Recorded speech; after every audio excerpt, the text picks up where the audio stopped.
Listo. Pedro Andrés Biafara Arboleda, buenas noches. Y J, buenas noches. En la sesión anterior, yo les había mostrado a ustedes todo el material, qué competencias, qué resultados de aprendizaje, qué evidencias tienen que competencias a desarrollar, resultados por alcanzar, evidencias por enviar con cada uno de los instructores y en el caso específico mío, pues mantener equipos. Entonces, ya hoy vamos a hablar de mantenimiento de equipos eléctricos y electrónicos como tal. Entonces, la base de la productividad, el mantenimiento preventivo es el que nos va a ayudar a todos a que la productividad de una empresa como tal cada vez sea mayor, que funcione, que las máquinas se paren menos, porque dependiendo del estado en que se encuentren las máquinas, pues los operarios de esta máquina van a poder cumplir con los objetivos de producción. Entonces, ¿qué es lo que vemos aquí? Hay de pronto, no sé, jefes de producción o jefes de mantenimiento que pueden pensar que en un momento dado el mantenimiento es un costo.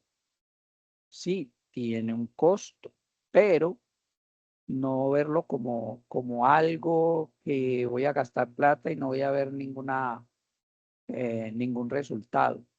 Entonces lo vemos más como una inversión a futuro porque dependiendo de la programación, dependiendo de cómo implementemos ese mantenimiento, las máquinas van a poder producir prácticamente 24 horas al día, 7 días a la semana, y la empresa se va a ver beneficiada con esto. Entonces,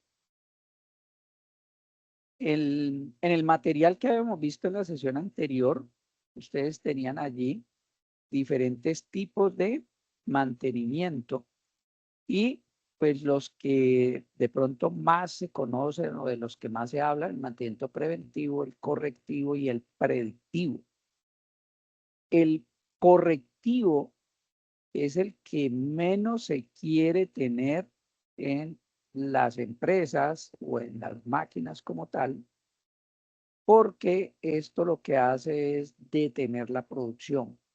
Entonces hay mantenimiento correctivo, que ya ustedes lo leyeron en el material, que la máquina puede ser que se detuvo completamente y tenemos que mirar la forma de ponerla a andar lo más rápido posible si el daño no está muy complicado, si el arreglo es más o menos fácil de, de hacer.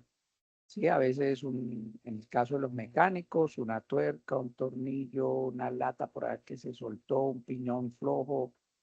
En el caso de la electrónica puede ser que la presión de una unidad no entre o que el control de tensión no funcione o el control de temperatura o el de fluido. Entonces hay que buscar cómo solucionar eso. Pero más que buscar cómo solucionarlo, nosotros como parte del equipo de mantenimiento de una empresa tenemos que evitar al máximo las paradas correctivas o el mantenimiento correctivo. Tenemos que ser primero ir reduciendo el correctivo e ir implementando el preventivo.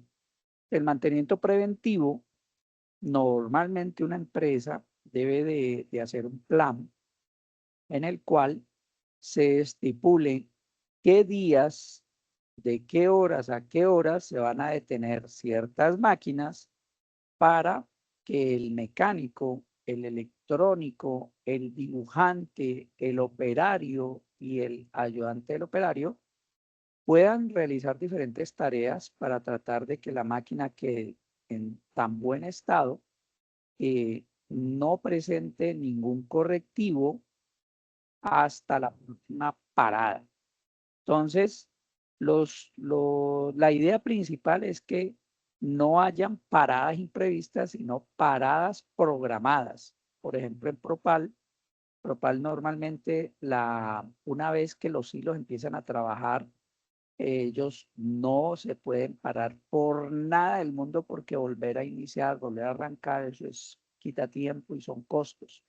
Entonces, normalmente allá se programan paradas para diciembre, donde a nivel general la producción baja, ¿sí? Entonces ellos ya cumplieron con con toda la producción del año, paran la máquina, pero contratan a todo un equipo de ingenieros, técnicos, tecnólogos del área eléctrica, mecánica, electrónica, etcétera, para realizar todo lo que tenga que ver con la máquina o los hilos, en este caso, pues las diferentes máquinas, para garantizar en lo posible que las máquinas no se vuelvan a parar hasta el otro diciembre, ¿sí? O sea, tenemos que tener un seguimiento, tenemos que tener buenos apuntes, materiales, haber preparado todo para que haya una parada de, puede ser una semana, puede ser 2 semanas, pero que no vuelva, una vez arranque la máquina, no vuelva a parar la producción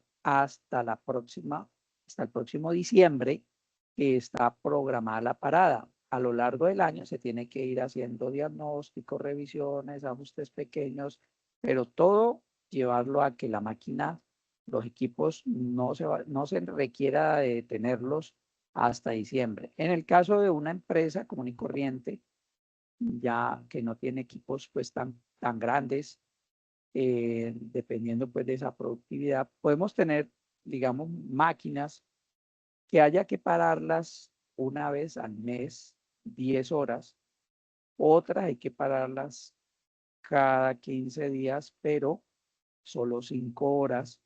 Y ya se debe tener un plan, ¿sí? Un plan que ahí es donde entra ya el predictivo, donde el electrónico, el mecánico, el dibujante, todos tenemos de decir la próxima parada, qué es lo que vamos a hacer cada uno. Entonces, el electrónico, de pronto a veces tiene que cambiar o de pronto afinar el registro, la tarjeta de control de registro de impresión o el freno de la máquina principal o el debobinador, el rebobinador.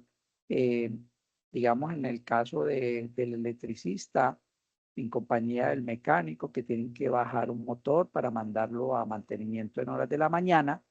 Y si esa máquina está programada para iniciar labores el mismo día, vamos a suponer, yo trabajé con máquinas que se paraban a las 7 de la mañana, pero a las 5 de la tarde teníamos que ya entregarla probada y funcionando para que el operario pueda iniciar sus labores de producción.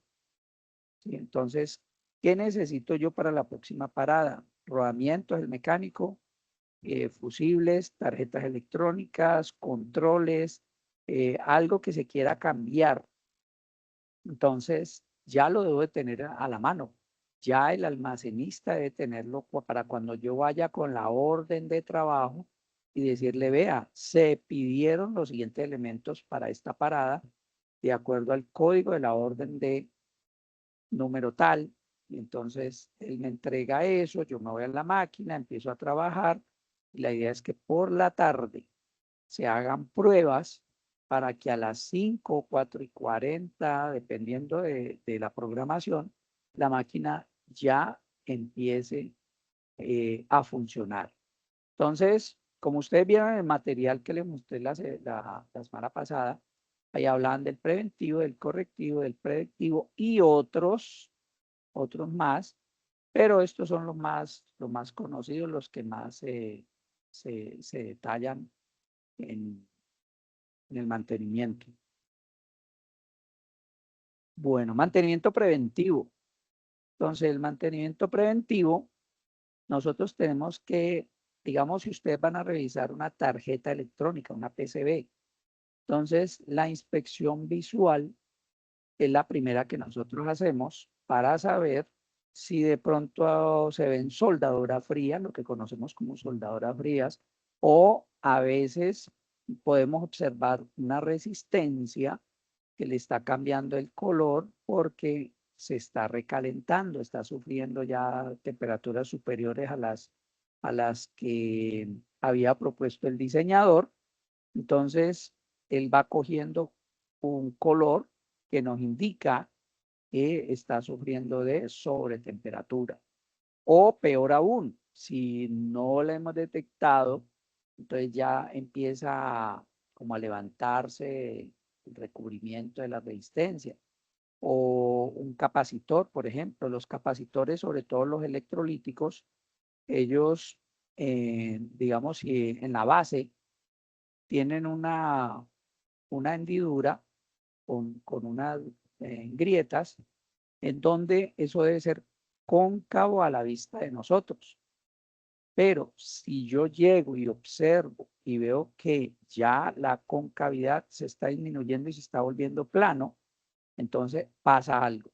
Ese capacitor hay que medirlo, hay que revisarlo y si es posible cambiarlo antes de que se infle más y en vez de cóncavo se vuelva convexo y ya llegue un momento dado donde explote el elemento y me va a generar un correctivo que es lo que no queremos. Entonces, en la inspección visual podemos ver pistas, por ejemplo, si pistas que no van a estar como medio agrietadas o que se estén levantando porque a veces se utiliza aire a presión para limpiar el polvo, pero si se exagera, se van levantando las pistas. Entonces, la inspección visual, primero, detección de cables dañados, corrosión o componentes quemados. Y a esto también yo le anexo lo de la sobretemperatura en los resistores, sobre las pistas en una tarjeta electrónica, ¿sí? Los conductores eléctricos, cuando ustedes ven aquí, por lo menos en esta imagen, que tengo este panel eléctrico y de pronto yo visualmente puedo detectar si un cablecito se está saliendo, porque esto con la vibración los tornillos se van aflojando. Entonces nosotros tenemos que simplemente llegar y verificar. Entonces usted tiene que coger uno por uno estos tornillitos, estos de por aquí, verificar de que estén bien ajustados. ¿Para qué? Para garantizar que en cualquier momento no se salga uno de esos cables y simplemente apagó algo, dejó de funcionar algo o hizo que se disparara alguna de las protecciones. Limpieza técnica. Nosotros normalmente debemos de mantener esos paneles con el cableado organizado y con marquillas. Estas marquillas que están aquí me permiten a mí en un momento dado, si se suelta el conductor eléctrico, saber a qué borne pertenece. Las marquillas son muy importantes en las máquinas. También, digamos, esto lo debemos de mantener limpio en la parte de acá abajo, dependiendo de la industria que es, por ejemplo, en la industria de papel. Se genera un polvillo que eso enmugra bastante por todos lados. Entonces, aquí puede haber polvo, simplemente polvo. Entonces, lo que aprovechamos nosotros en el mantenimiento es limpiar eso y una vez limpio, verificar que todo este cableado esté organizado, bien las marquillas, etcétera. Entonces, la limpieza, eliminación de polvo y suciedad que pueden causar sobrecalentamiento o arcos eléctricos. Encima de un breaker, en la parte, ustedes saben que por la parte superior miren, por ejemplo, aquí este interruptor, la energía entra por la parte superior y sale por la parte inferior. Pero acá, miren que esto está descubierto, ¿sí? A pesar de que pues aquí faltan las tapas, pero el polvo por gravedad va cayendo en la parte de arriba. Hay un polvillo que se vuelve como un carbón, ¿sí? Y vi una vez que hubo un corto entre estos dos bornes, pero cuando usted va a ver, ahí no hay nada. Cuando usted quita la energía, desconecta estos dos conductores y mide continuidad entre estos dos puntos, teniendo el interruptor apagado o el sistema abierto, hay cierta resistencia. y no debe haber cierta resistencia, ahí debe estar completamente aislado. ¿Qué fue lo que detecté? Ese polvillo, ¿sí? Que con la humedad más algunos elementos puede generar un arco eléctrico. Entonces, la limpieza es fundamental, ¿sí? La limpieza de los paneles eléctricos. Las tarjetas electrónicas venden un líquido que viene a veces en spray o venden el galón para uno rociar encima de las tarjetas electrónicas. Venden el eléctrico y venden el electrónico. ¿Para qué? Para poder ayudarnos a que simplemente cogemos el spray, lo activamos encima de las tarjetas electrónicas y nos permite sacar suciedad, grasa, humedad, etc. Entonces la limpieza es muy importante. Aparte de que cuando esto está limpio, usted visualmente puede hacer una revisión mucho mejor. Reapriete de conexiones, lo que les decía ahorita. La vibración va haciendo que esta tornillería se afloje o esta de aquí se afloje. No sé si ustedes han tenido la oportunidad de ver que a veces en la casa se apaga un bombillo, ¿sí? Teniéndolo prendido, simplemente se apagó, se mueve el interruptor y no prendió. Pero si usted alcanza el bombillo y lo trata de ajustar, él da un pequeño giro, muy pequeño, ¿sí? Y el bombillo prende. ¿Qué fue lo que pasó? Que con la vibración, ¿sí? Los bombillos se van desajustando. Se demoran, pero no he visto la primera persona que me diga que tiene por convicción cada mes ajustar toda la bombillería que tiene en la casa por si acaso, ¿no? Uno espera que cuando el bombillo se apague, ¿será que se fundió? Uno se sube, lo ajusta, me ha pasado, sobre todo yo que vivo en una avenida principal donde pasa el transporte masivo y cuando el transporte masivo pasa por aquí se siente una pequeña vibración de toda la estructura. Entonces eso genera que las cosas se aflojen. En el caso de la industria, estas borneras, esta tornillería. Entonces, yo normalmente, ¿qué hacía? Con el dedo pulgar, el índice y el corazón, cogía un atornillador perillero, puede ser de pala, puede ser de estría, y trataba como si fuera a ajustar los tornillos. ¿Por qué con 3 dedos? Para yo no hacer tanta fuerza. ¿Sí? O sea, no cogerlo así empuñado, porque puedo rodar el tornillo y ahí sí lo genero un problema.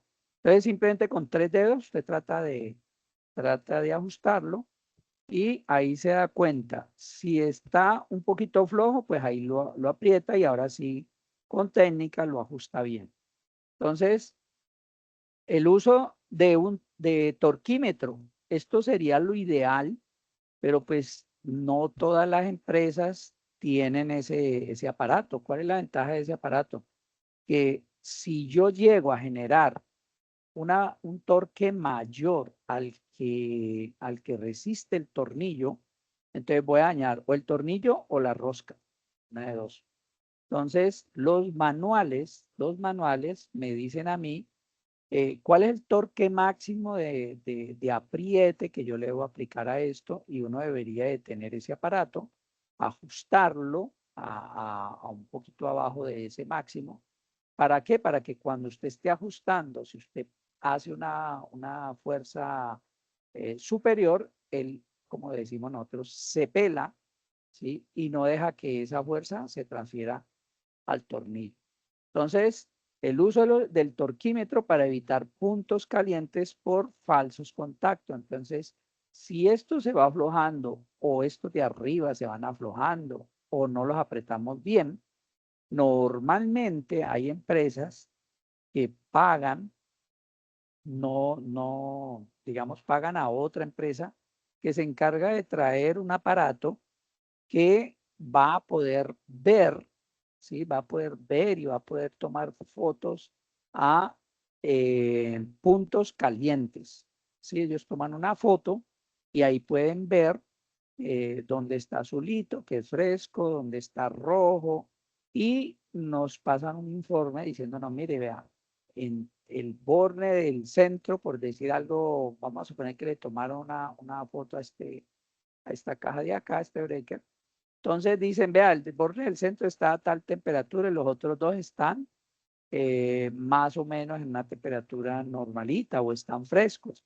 Entonces, ¿qué tenemos que hacer nosotros? Programar una parada lo más pronto posible para revisar primero, quitar, desconectarlos, limpiar bien, verificar que el conductor no está sobrecalentado, no se ha generado algún problema allí, que el borne esté limpio y volver a introducir allí los conductores y ahora sí ajuste bien.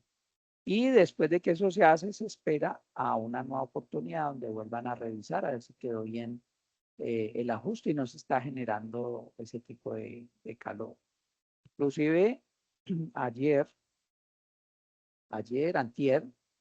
acá en la casa, del primer piso, se fue la energía y fuimos a revisar, si era ya la medianoche, que yo fui a revisar y resulta que el breaker que se encuentra dentro de la caja del contador, ¿sí? Se había disparado, como decimos normalmente, ¿sí? Se accionó, se interrumpió el paso de la energía y cuando lo fui a reposicionar, ¿sí? No dejaba, ¿sí?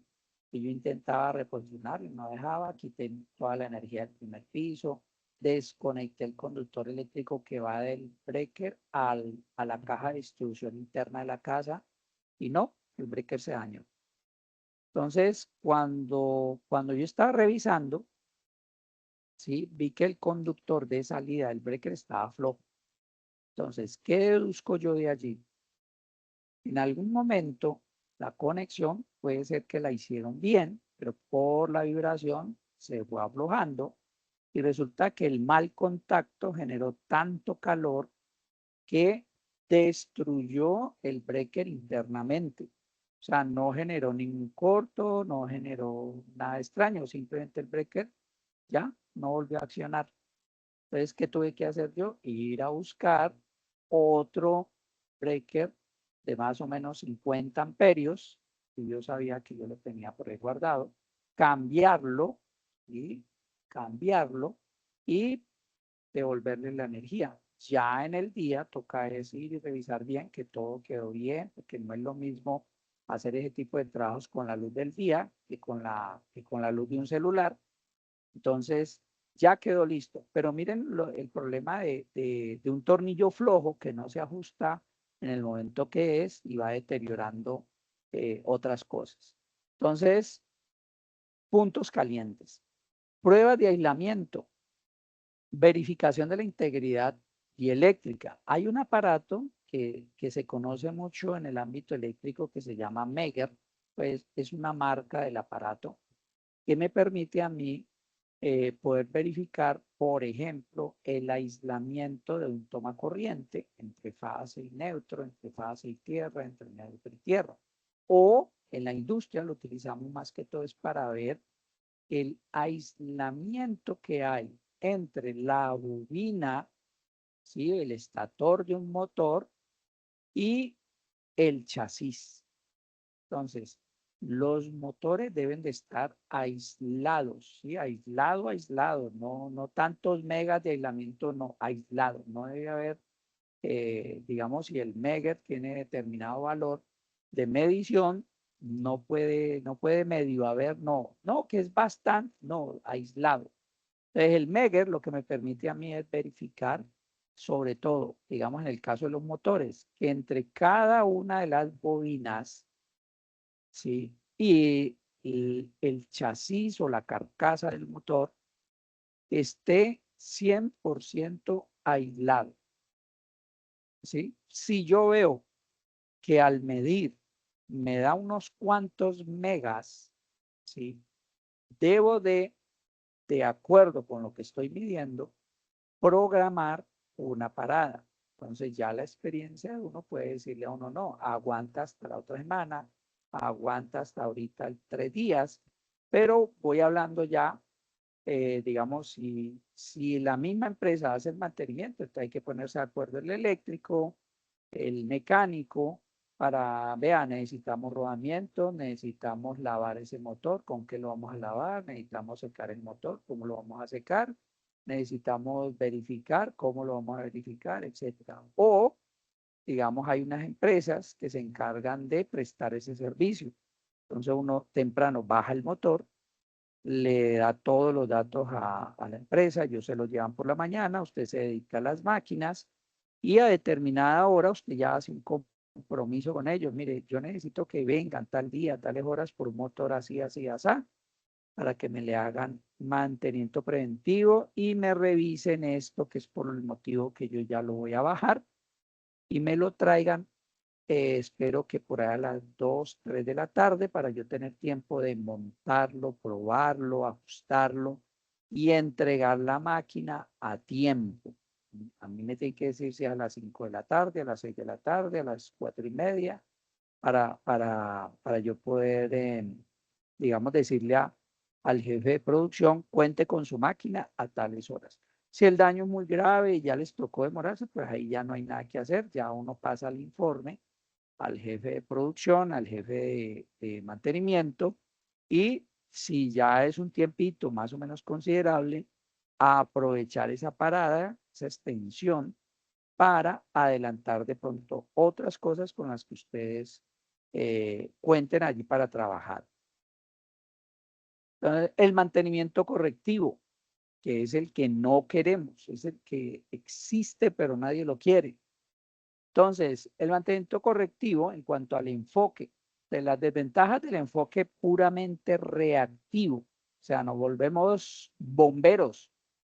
Entonces, altos costos por parada de producción no planificada. O sea, si yo no paro la máquina y hay empresas que no les gusta, incluso no les gusta tener el electrónico de planta, sino que cuando la máquina moleste, yo llamo a Pepito Pérez, que él viene y me colabora. Sí, pero mientras lo llaman, mientras él llega, mientras él encuentra el problema, mientras lo soluciona, entonces, pues, pérdidas por máquina parada. Entonces, altos costos por parada de producción no planificadas. Daños colaterales a otros componentes del sistema. Si yo espero a que ese motor falle por bajo aislamiento, pues eso va a entrar en una sobrecarga al sistema que me puede dañar otras cosas por allá, puede ser el mismo control de ese motor. Entonces ya no es solo bajar el motor a mantenimiento, sino que ya es ver si se cambia una tarjeta electrónica de control o me dañó otra cosa por ahí. Y mayor riesgo de seguridad durante reparaciones de emergencia. Sí, porque dependiendo de ese daño, podemos estar poniendo en peligro o al operario o al ayudante de producción o a alguien que esté simplemente pasando por ahí. Gestión correcta, entonces análisis de causa raíz para evitar recurrencia. Por ejemplo, un motor trifásico de 220 voltios, digamos que de 90 kilovatios, está funcionando lo más de bien, ¿sí? Y se paró la máquina y huele como a quemado. Entonces, listo. El problema es que el motor entró en corto. Ya, hay que bajarlo, hay que mandarlo a reparar. Pero, ¿qué fue lo que llevó el motor a que se quemara? Ahí es donde entramos nosotros a buscar la causa raíz, porque si no, no va a volver a pasar. Entonces, en este caso, mientras la empresa que me debe rebobinar el motor y va a intentar entregármelo rápido, yo tengo que hacer un análisis del circuito y mirar que si se disparó algún fusible, que si se activó algún breaker, que si reaccionó alguna protección térmica, que si tenía en funcionamiento conectado, bien conectado, el sensor de temperatura del bobinado del motor. Todo eso lo tengo que revisar para poder, primero, presentar un informe de por qué pasó eso. Y segundo, necesito que no vuelva a pasar ese tipo de problemas. Disponibilidad de repuestos críticos en inventario. El inventario El inventario en todas las empresas es como un banco. O sea, tenemos que tratar de no tener una máquina de repuesto, ¿no? O sea, compro una máquina para ponerla a funcionar y otra máquina para tenerla de repuesto, no. El fabricante a veces nos indica qué nos recomienda a él que tengamos en inventario porque lo vamos a necesitar. Y si todos esos repuestos son importados, pues ahí viene un problema de solicitar el pedido, importarlo, aduanas, no sé qué, y se demora días. Yéndonos bien, se demora días. Entonces eso es un problema. ¿Qué es lo que se trata? De tener un almacén donde tengamos ciertos repuestos que son muy críticos, que de pronto, por ejemplo, rodamientos, ¿sí? Ah, los rodamientos los venden aquí en Cali, los venden en Bogotá, los venden en Medellín. Entonces, dependiendo de donde esté la empresa, sí, vale la pena tener así sea un juego de rodamientos. Fusibles, los fusibles no deberían de estarse quemando, pero pues tengamos al menos dos o tres, no sé, dependiendo de cuáles.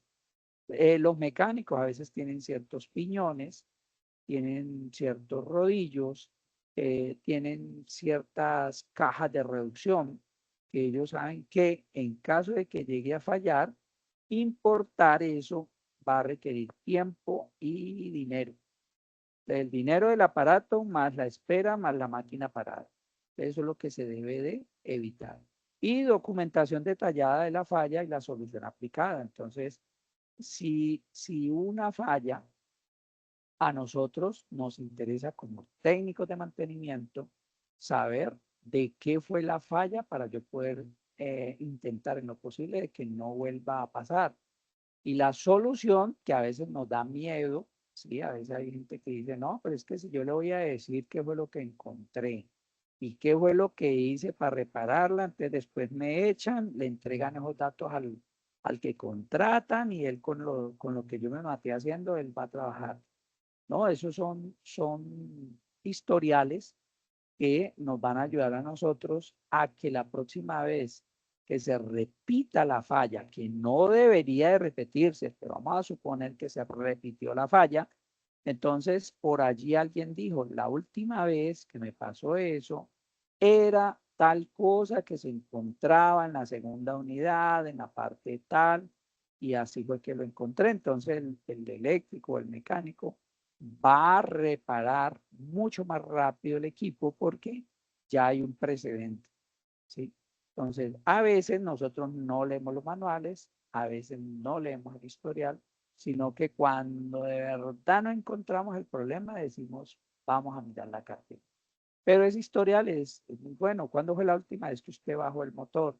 ¿Cuándo fue la última vez que usted le cambió los rodamientos? De acuerdo al fabricante de esos rodamientos, a los cuántos meses o años o a las cuántas horas se deben de cambiar los rodamientos. Entonces, si usted compró o la empresa pues compró unos rodamientos, el fabricante me dice, mire, este tipo de rodamiento le recomiendo que lo cambie a las 20.000 horas de funcionamiento. 20.000 horas. Y ahora yo cómo hago para medir las horas, si es un motor de una unidad, o si es el motor principal, o si es el motor de boinador, o el rebobinador. ¿Cómo hago yo? Entonces ahí es donde viene la documentación. ¿Sí? Tal día, tales horas, se cambiaron los rodamientos por esto y esto. Se recomienda volverlos a cambiar más o menos tanto tiempo.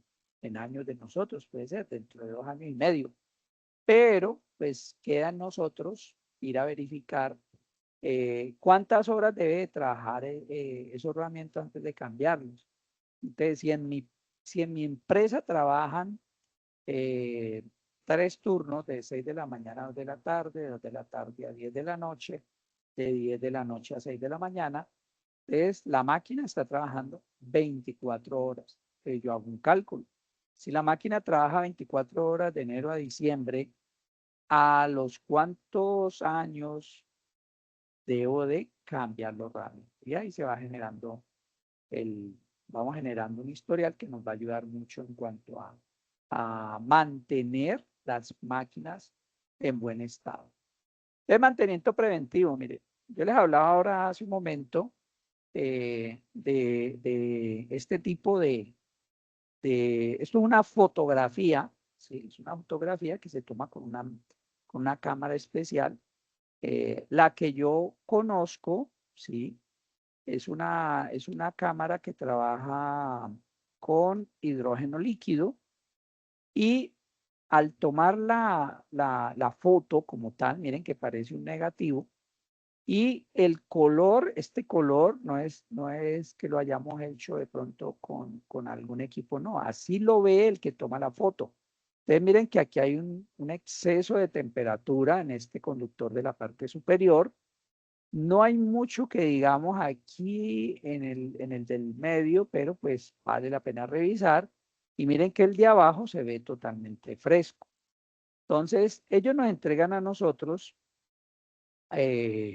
digo ellos porque en el caso de la empresa no lo hacíamos, nosotros no éramos los dueños de esta cámara, de esta máquina, sino que llamamos a una empresa que prestaba el servicio, solamente este servicio, y ellos nos entregan esta foto y nos entregan un informe, ¿sí?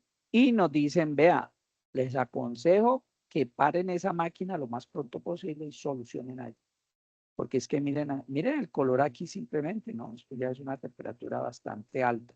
¿Y esto por qué se genera? Porque el conductor eléctrico, cuando apretamos aquí, cuando ajustamos aquí, o lo ajustamos mal, ¿sí? Mal quiere decir que de pronto lo hice con la mano hasta donde yo más pude y resulta que es un conductor cuya sección transversal es bastante grande, entonces tenía que darle un poquito más de fuerza o no tenía la herramienta adecuada. Y resulta que los dos de abajo quedaron bien ajustados, pero este por algún motivo o se aflojó o quedó mal ajustado.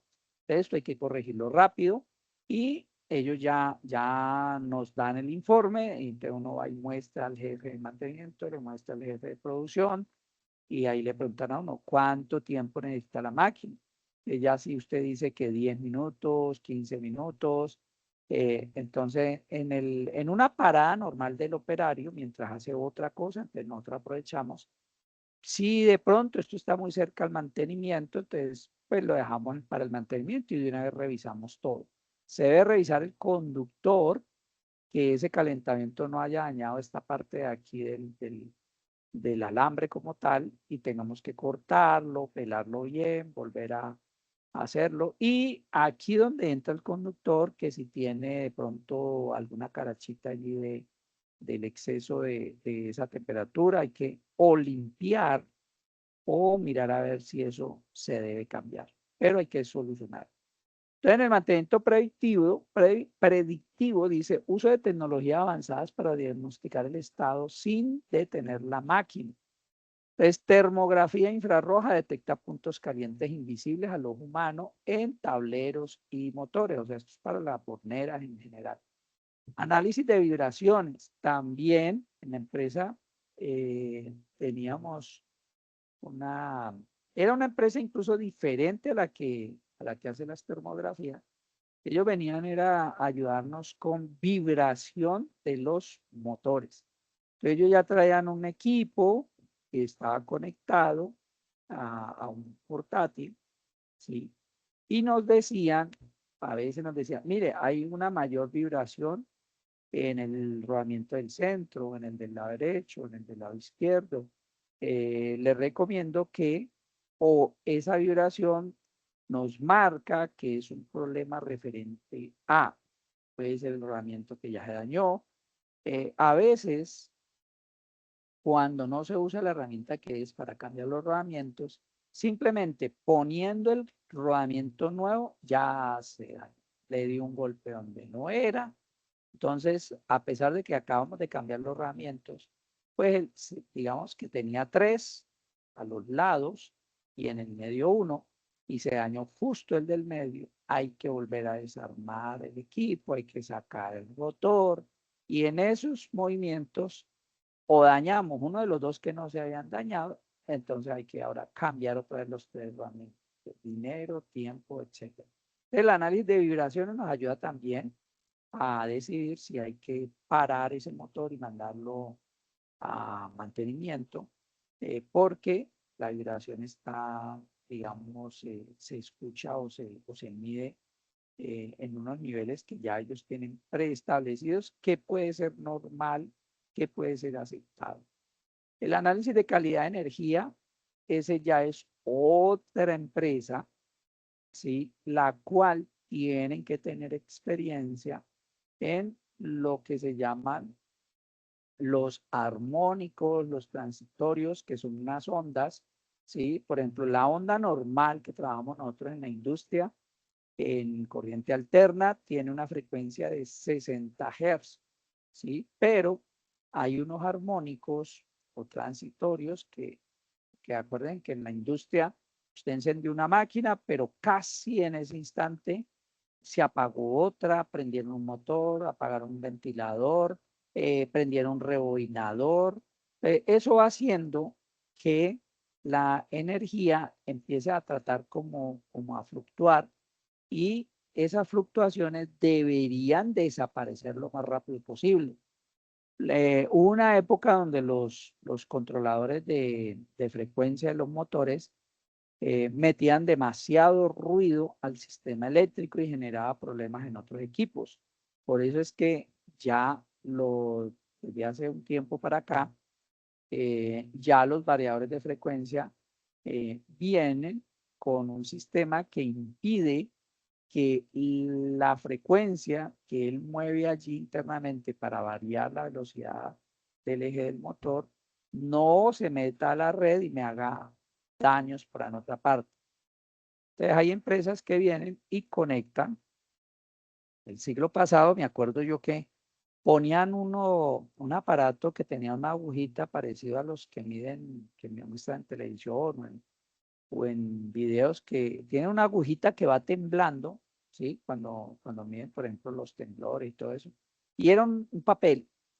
Ya después llegaron con un aparato digital que se conecta allí de forma para el sistema trifásico, tiene sus 3 caimanes y se conecta al sistema, se cierra el tablero y se deja que la máquina trabaje 24 horas, ¿sí?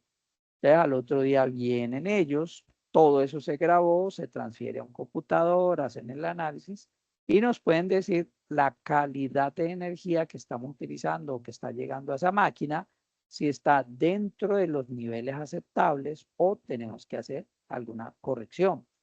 Hace muchos años eso era el pan de cada día, pero a medida que ha ido avanzando tanto el análisis de calidad de energía como las multas, entonces eso ha ido mejorando. Multas tanto para la generación como para el consumidor, ¿no?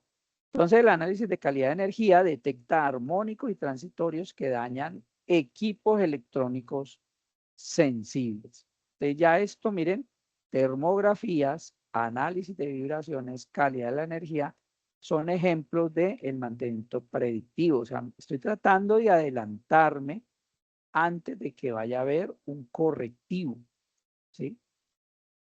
Entonces, seguridad crítica del riesgo eléctrico. Ojo, a veces cuando nosotros apenas estamos empezando a aprender, normalmente somos bastante jóvenes y hay algunas personas que les gusta andar con su pulsera, ¿sí? Puede ser de plata, puede ser de oro, pero es metal y el metal conduce la energía eléctrica.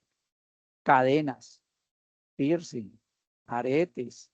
Entonces, todos esos metales en algún momento pueden provocar que con mayor facilidad yo tenga una descarga eléctrica, ¿sí? No sé si ustedes sabían eh, que si yo tengo, por ejemplo, una pulsera de plata y una cadena de oro, como son dos metales diferentes y nosotros en el sudor sudamos sal, ¿sí? Sudamos electrolitos, entonces entre esos dos metales fluye una corriente muy pequeña, pero fluye. Nosotros no nos damos cuenta, pero el cerebro sí, los sensores, nuestros nervios sí. Eso es malo a largo tiempo. Entonces, en electricidad y sobre todo mientras estemos trabajando, procuremos no tener relojes, no tener pulseras, no tener anillos. Hay gente que ha perdido un dedo porque se enredó el anillo. Hay gente que de pronto se descuida y quiere tocar algo en movimiento y se le llevó la mano. Entonces, todos esos riesgos, miren que hay un riesgo eléctrico que es, por ejemplo, el uso obligatorio de los elementos de protección personal como el casco. Aquí dice casco eléctrico porque nosotros trabajamos en la parte electrónica, pero el casco normalmente nos protege, por ejemplo, aquí en Colombia, en Propal. Propal normalmente la visita y las personas que trabajan allí tienen que usar casco. ¿Por qué? Porque hay personas en lo alto que se les puede soltar un atornillador, un martillo, un alicate, cualquier cosa que dependiendo de la altura puede hacernos daño. Entonces, hay empresas donde no exigen el casco porque, digamos, en el momento en que alguien vaya a trabajar por arriba en el techo, por ejemplo, pues deben de delimitar el área, de decir que por ahí no pase nadie, etcétera. Pero el casco hay empresas que lo exigen, constructoras o por lo menos en el caso de Propal, guantes aislantes. En mantenimiento electrónico, nosotros deberíamos de usar esos guantes porque a veces ustedes han visto que estamos trabajando en la mesa y se nos estira el dedo meñique. Vamos a coger algo con el dedo pulgar y el dedo índice y los otros dedos se estiran, ¿no? Y resulta que cuando queremos poner la punta de, puede ser el cautín, o puede ser, digamos, la sonda del multímetro, la sonda del osciloscopio, esos deditos que se separaron como cuando están tomando café con un pocillito chiquito, esos deditos pueden tocar otra cosa y pasar una descarga para mí y al mismo tiempo generar otro daño que no estaba. Entonces los guantes en electrónica deberíamos de usarlos cuando vamos a intervenir algo. Recuerden que hay aparatos, hay elementos como por ejemplo los MOSFET, que nada más con tocarlos los podemos dañar, ¿sí? Entonces deberíamos de intentar no tocar nada. En electricidad, ya cuando digamos las personas que trabajan de pronto en subestaciones o ya los que de pronto van, como nosotros, por ejemplo, nosotros que estamos trabajando electrónica, trabajamos muy baja tensión o baja tensión. O sea, de 1000 voltios hacia abajo es baja tensión. Pero los electrónicos a veces estamos con una tarjetita de 24 voltios, de menos de 50 voltios, muy baja tensión. Entonces uno cree que como son tan poquita la diferencia potencial, no pasa nada, pero sí, la intensidad de corriente, recuerden que cuando ustedes estén leyendo el material, van a leer que no se necesitan ni 10 miliamperios para provocar de pronto un paro cardíaco. Eso de que depende del flujo de la intensidad de corriente, por donde entra y por donde sale. Entonces, los guantes, las gafas. Personalmente vi un mecánico que estaba destapando, estaba trabajando en una máquina que funciona con aceite a presión y de un momento a otro salió un chorro muy fino de aceite, pero fino, fino, fino, a duras penas, yo que estaba al lado de él, y le pegó justo en las gafas. Ustedes saben que cuando usted ve, no sé, el cerebro cuando ve, ustedes van en la calle y a veces usted cierra el ojo y con las pestañas agarra un mosquito. Entonces el cerebro ve, nosotros no, pero el cerebro ve. Y cuando él, me imagino que el cerebro ve eso que se le acerca, él trata de girar la cabeza, de quitarse, de tomo alcanza a tocar la gafa y alcanzó a cortar la gafa. No le pasó nada a la cara, no le pasó nada al ojo, pero sí cortó las gafas. Entonces miren que si él no tuviera esas gafas, pues ya habría sido otra la historia. A veces uno dice, no, pero es que esto aquí no tiene.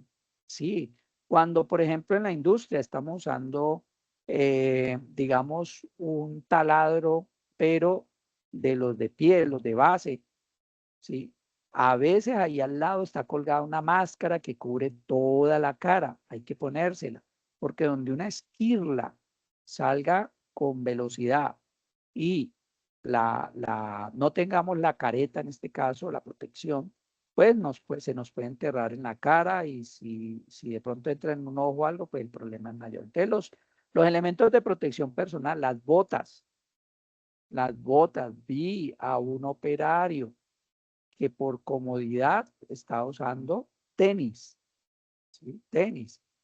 Y llegó el día donde se descuidó y le cayó en el pie un rollo de papel de 750 kilos. ¿Qué pasó? Que, que, que, que le estalló los dedos del pie, ¿sí? Y entonces, ¿qué pasa? Que la aseguradora le va a decir, sí, pero es que las botas que usted utiliza le protegen los dedos. Muéstreme las botas. ¿Dónde están? Quiero revisar las botas a ver, porque como ellos tienen que cumplir pagando una indemnización o algo, entonces ellos tienen que curarse en salud y decir, muéstreme la bota, miramos si la bota tiene sangre, miramos a ver si la bota se aplastó y demandamos al que hizo la bota. Entonces, botas con punta, ojo, para nosotros los eléctricos electrónicos, la punta no puede ser de acero, ¿sí? Inclusive los mecánicos, pues tampoco, porque les dañan los dedos. Ya hay unas botas, pero sobre todo nosotros los eléctricos, que nos proteja los dedos. ¿Por qué? Porque estamos en una industria, nos puede caer cualquier cosa y los dedos son muy sensibles. Gente que a veces se para muy cerca por donde va rodando un montacargas y la llanta medio le pasa por ahí por el pie y lo protegió fue la punta de la bota. Entonces están el casco, los guantes, las gafas, las botas, ¿sí? Y la careta en caso de que estemos trabajando con un esmeril o estemos trabajando con un taladro de árbol que se llama, etcétera. Aplicación estricta de loto, bloqueo y etiquetado. Resulta que cuando yo voy a hacer mantenimiento en una máquina, hay sitios donde el tablero ya viene con un sistema que yo puedo bajar, ¿sí? Apagar el breaker, accionarlo para apagar el breaker, pero tiene un sistema de que yo le puedo poner un candadito, ¿sí? Entonces yo lo que hago es condenar, ¿sí? Se utiliza la palabra condenar ese breaker y le pongo una etiqueta para que diga no activar, a pesar de que le puse el candado, no activar y le dejo mis datos. Francisco Javier Quintero, máquina tal. ¿Para qué? Para que, y sobre todo cuando ese breaker está lejos de donde yo estoy trabajando. Entonces me tienen que llamar, me tienen que ir a buscar y decirme, ve, es que vimos ese breaker y, pero no, ¿qué van a hacer? Porque yo estoy trabajando aquí, no me van a electrocutar. Entonces, el bloqueo y etiquetado es eso.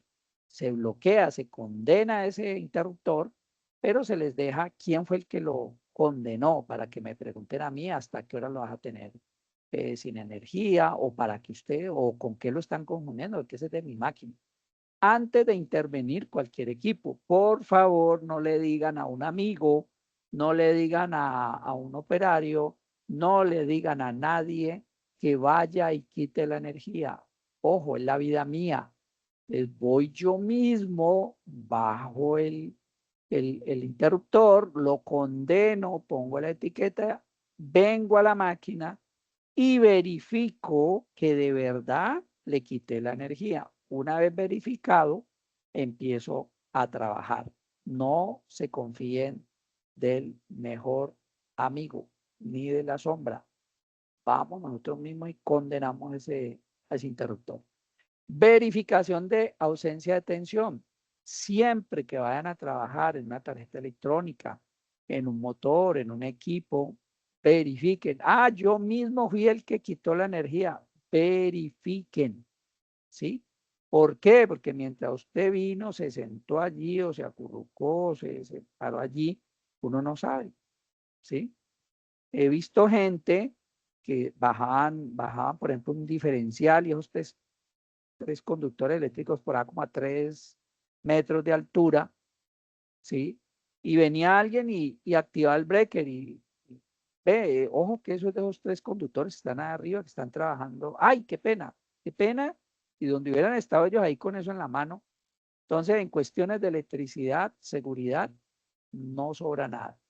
Y el riesgo eléctrico, pero ya en las descargas de electrostática, hay máquinas que simplemente funcionando generan esa electrostática. Y esa electrostática, un arco puede generar un incendio si trabajan ciertos químicos o ciertas cosas. Entonces, hay unas máquinas que cuando trabajan en empresas donde trabajan con ciertos químicos, ellas deben de tener unas barras antiestáticas, ¿sí? Barras antiestáticas. Son unas barritas que tienen unas punticas metálicas que lo que hacen es acercarse lo más que pueden, en este caso al elemento puede ser tela, puede ser papel, puede ser una cinta D, y genera, nada más con la fricción, con el movimiento, genera electrostática. Entonces estas barras antiestáticas lo que hacen es descargar, absorber esa carga para que el papel siga y no se enrede, no se pegue, no le haga perder el control al operario que de pronto iba a tocar algo y le pasó un corrientazo y por el susto hizo otra cosa y causó un accidente. Entonces, la descarga electrostática puede destruir componentes sensibles, por ejemplo, los que andamos en moto. Si vamos en la moto bien chévere y llegamos al circuito electrónico en el maletín para presentárselo al instructor, y resulta que nos bajamos de la moto y le queremos mostrar el circuito como quedó bonito al compañero y no nos descargamos del viento. Recuerden que el viento genera electrostática en nosotros. La ropa, hay cierta ropa que genera electrostática. Entonces, cuando usted le va a presentar el circuito al instructor, pues no funciona. Entonces usted dice, pero profe, vea, hasta ahorita que salí de la casa funcionaba. Sí, usted lo dañó. ¿Sí? Pero usted no se da cuenta. ¿Por qué? Porque fue la electrostática. Uso de pulseras y taloneras antiestáticas. Entonces, los que trabajamos en un banco, entonces nos ponemos esa pulsera antiestática para evitar lo que estoy diciendo. Hay aparatos como los MOSFET, ¿sí? Los de marca CMOS, por ejemplo, los circuitos integrados, que solo con tocarle los pines los dañamos. Les tenemos que asegurarnos de tener, por ejemplo, esa pulsera antiestática. Manipulación de tarjetas solo por los bordes y en superficie aterrizada. Entonces, no coja, como está sin energía, entonces la cojo yo de ahí tocando resistencias, tocando transistor. No, es que está desconectada. No, la podemos dañar con la diferencia de potencial generada por la ropa que llevábamos, por la moto, etc. Herramientas esenciales. Multímetro digital. Ojo, a veces cuando estamos estudiando queremos comprar un multímetro, pero el multímetro yo siempre les aconsejo que compren el multímetro dependiendo de para qué lo van a utilizar. Si usted lo que quieren es en la casa saber si hay energía, porque se fue la luz, no sé si están los 110 voltios, no más, uno de 10.000 pesos, 12.000 pesos sirve. Es para estudiar electrónica, uno de 100.000 pesos sirve. Es para trabajar en la industria. Entonces, la industria debe tener con qué darle, por ejemplo, un FLUC que puede costar, no sé, 2 millones de pesos, 2,5 millones. ¿Por qué?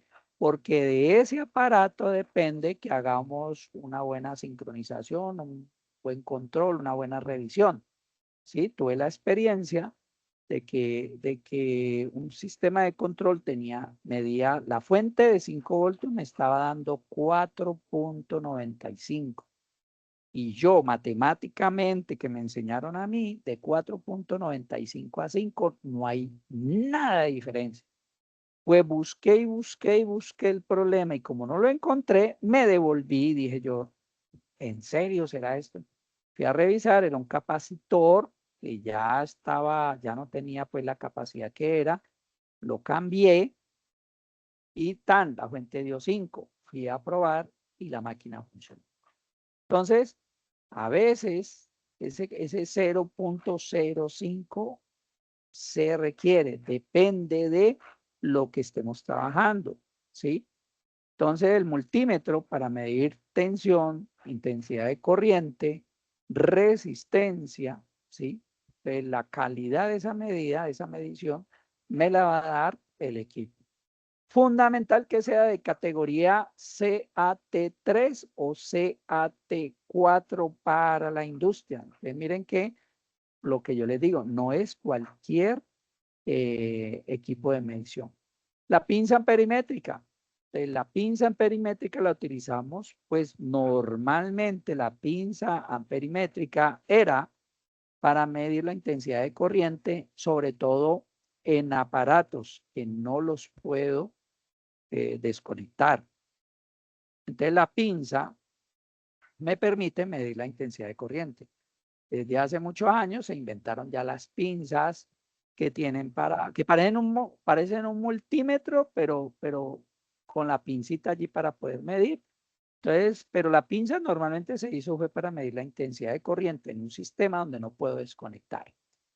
Entonces, el osciloscopio.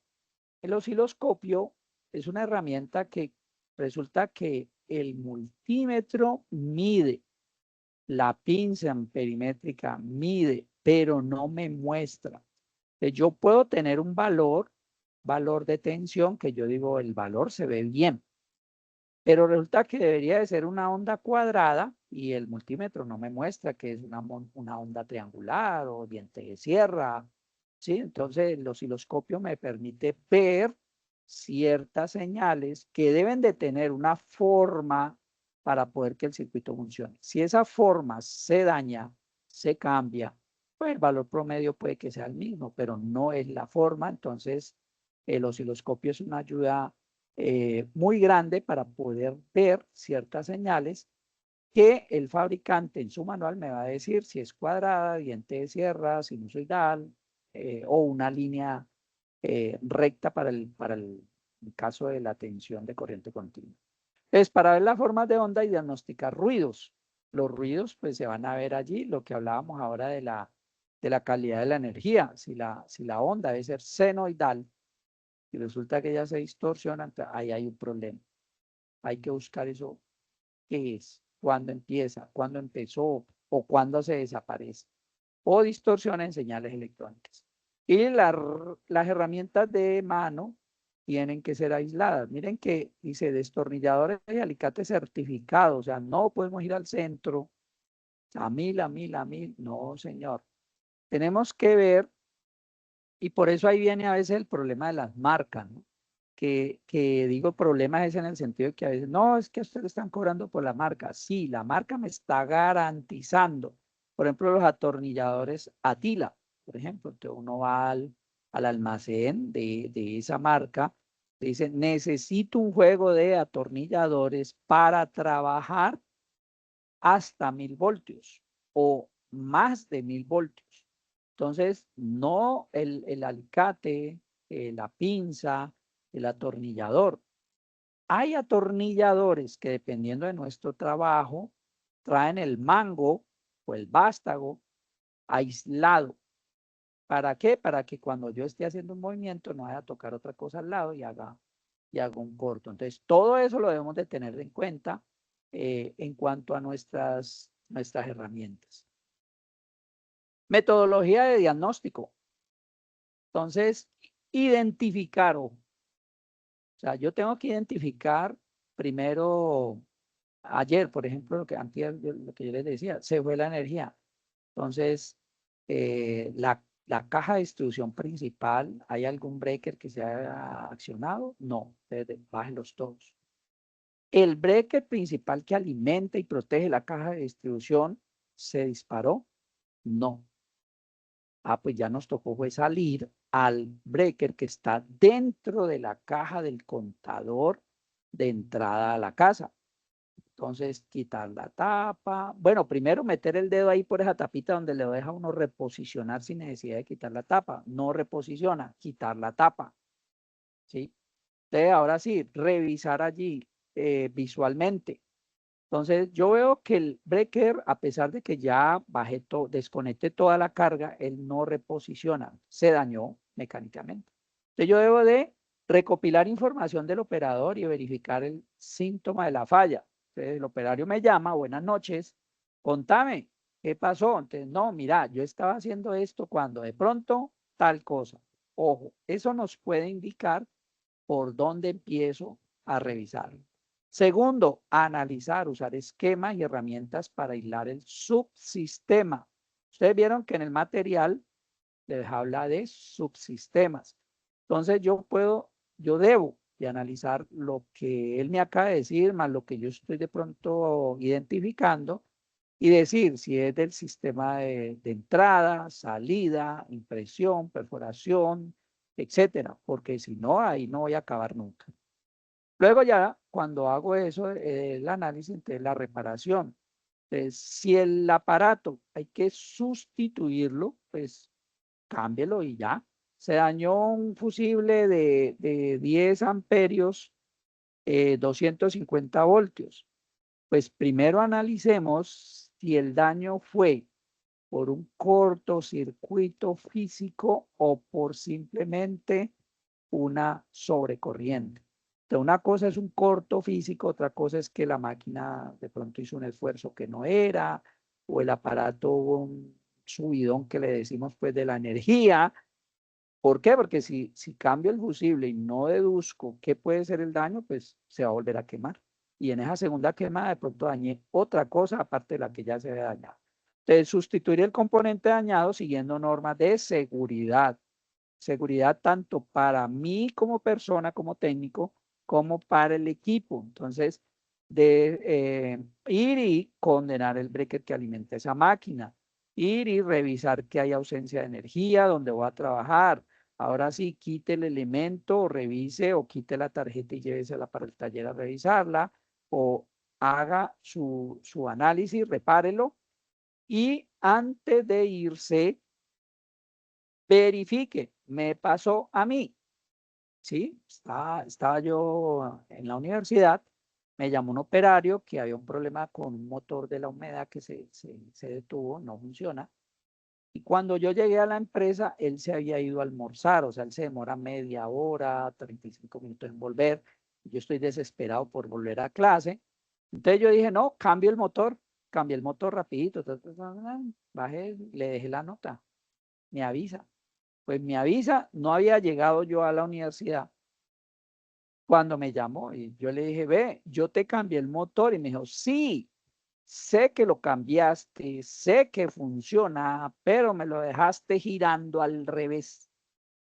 Y entonces desde allí aprendí a verificar el sentido de giro de los motores. O sea, este motor no era un motor que yo le pudiera decir a él, no, pues mientras yo termino las clases, ponerlo en reversa cuando vas hacia adelante y ponerlo adelante cuando vas. No, ese motor no tenía esa. Tenía que ser ya alguien que sepa, que tenga las herramientas, abra la hornera, cambie dos fases y listo. O sea, ¿por qué? Por no haber verificado. Eso es lo que llamamos a veces la experiencia, ¿no? Ahí aprendí que de ahora en adelante debo verificar que cuando yo cambio un motor o lo voy a cambiar, tengo que verificar que el que voy a poner quede con el sentido de giro. Inclusive hay máquinas que yo recuerdo en el mantenimiento productivo empezaron a ponerle unas flechas para que uno, me imagino que para que usted sepa que el sentido de giro es para ese lado, ¿no? Yo no sé si ustedes han visto de pronto empresas donde cogen los ejes cuando el eje queda descubierto y le pintan unas cinticas para que cuando él esté girando usted vea que algo se mueve. ¿Por qué? Porque si él está limpiecito, no se ve y alguien puede meter la mano, se puede acercar, etcétera, aunque no debería haber nada por ahí. Entonces, ojo, primero identifico, luego analizo, luego reparo y luego verifico. No se les va a olvidar que yo aprendí a las malas. Documentación técnica. La memoria técnica es tan importante como la reparación misma. Permite la trazabilidad y la mejora continua. Esto, digamos, en el caso mío, inicialmente cuando yo empecé a hacer mantenimiento, yo llevaba mis apuntes a mano, una carpeta, estoy hablando de 1992, allí nomás. Yo llevaba mis apuntes a mano, ¿para qué? Para que si me encontraba con algo que mi cerebro me dice, eso ya me había pasado, pero yo no me acuerdo qué era. Voy y miro mis apuntes. ¿sí? Entonces, esos apuntes sirven. Otro, ¿cuándo fue la última vez que usted revisó las escobillas? Entonces, si usted las revisó hace 15 días, ¿para qué las va a mirar hoy? Más bien ese tiempo, dedíquelo a otro motor o a otra parte. Entonces, si usted va llevando, vuelvo y repito, en ese entonces yo lo hacía a mano. Con el paso del tiempo se ha ido teniendo herramientas digitales en las cuales yo ya puedo tener como esas anotaciones y puedo verlas mucho más fácil. Entonces tenemos la bitácora de mantenimiento, registro histórico de todas las intervenciones realizadas a cada equipo, planos y esquemas deben mantenerse actualizados si se realizan modificaciones en el circuito. Entonces, ojo, si ustedes llegan a una empresa, verifiquen si los planos eléctricos que ustedes están manejando son los originales o son copias. Si son los originales, sugieran que saquen copias porque nosotros con las manos a veces empolvadas, engrasadas o de abrir y cerrar se van deteriorando. Es mejor que se deteriore la copia y no el original, que el original después o es un problema para conseguirlo o es muy costoso porque habría que hablar con el fabricante. Órdenes de trabajo. Las órdenes de trabajo son muy importantes y las generan el operario, el mecánico, el electrónico o el dibujante. Esto lo que permite dejar allí por escrito, ¿sí? Nosotros empezamos con papelitos, con el paso del tiempo ya era digital. Entonces, ¿quién generó la orden? El técnico electrónico fulano de tal. ¿Qué día, de qué mes, de qué año y a qué horas? ¿En qué máquina? ¿Qué fue lo que él dice? Es percibo, creo, sentí que ese motor estaba caliente, sentí que ese motor como que hay mucho ruido, un ruido extraño. Escriba lo que usted quiere manifestar. No importa que ya después, cuando vengamos a revisar, entonces ahí ya con los equipos que tenemos, vamos a detectar si el ruido que usted decía era vibración, si la temperatura que usted sintió con la mano y dijo que yo creo que eso está muy caliente. Entonces nosotros con la termografía o con un termómetro vamos a mirar si ese calor está dentro de lo normal o no, pero escríbalo. Entonces las órdenes de trabajo son para denunciar ese tipo de cositas o hay una lata que se está aflojando, un tornillo que yo veo que el electrónico puede decir, hay que comprar los rodamientos, hay que comprar las escobillas, hay que mandar a importar no sé qué, el mecánico, hay que mandar a traer, a hacer o lo que sea, los piñones de. Entonces, las órdenes de trabajo son muy necesarias, ¿sí? Las empresas deberían de. Hoy día, yo estoy hablando que empecé a hacer eso en 1992, imagínense. Hoy día todas las empresas deberían de tenerlo. Pues no, hay empresas, talleres que no lo utilizan, ¿sí? ¿Por qué? Porque a veces, como empecé yo la presentación, a veces la gente piensa que esto es un gasto, que es, no, no, yo mejor espero y llamo a Pepito Pérez que él me colabora. Y ahí van viendo sus pérdidas. No sé si tienen alguna pregunta, duda, inquietud. Los oigo. Bueno, entonces vámonos porque a las 8 nos esperan en otro grupo. Muchas gracias, nos vemos entonces dentro de 8 días a las 6:30. Que tengan buena noche.